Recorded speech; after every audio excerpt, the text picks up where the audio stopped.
जी नाज़रीन, करमपुर मां अवां सां इंतहाई अफ़सोसनाक ख़बर जी आगाही शेयर कंदा हलूं त करमपुर भरिसां यूसी सैफल जे ॻोठ शफ़ी मोहम्मद जाफ़री जा ॻोठाणा ॻोठ में बुनियादी सहूलियतुनि जी खोट सबबि फ़ौत थियल औरत जो लाश साण करे पाणी मां जाॻींदे क़ब्रिस्तान तरफ़ वञी रहिया आहिनि। हिन जदीद दौर में भी यूसी सैफल जो ॻोठ शफ़ी मोहम्मद जाफ़री बुनियादी सहूलियतुनि रोड पुलनि ऐं ॿियनि सहूलियतुनि खां महरूम आहे।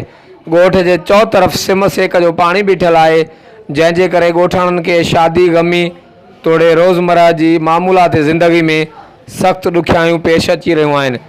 वस वारनि खे घुरिजे त ॻोठ शफ़ी मोहम्मद जाफ़री में बुनियादी सहूलियतुनि जी खोट खे ख़तमु करे ॻोठ में रहंदड़ ॻोठाणनि खे रोड रस्तनि ऐं पुलनि जी सहूलियत ॾिनी वञे। हर वक़्तु आगाह रहण लाइ ॾिसंदा रहो JTN वेब न्यूज़ करमपुर।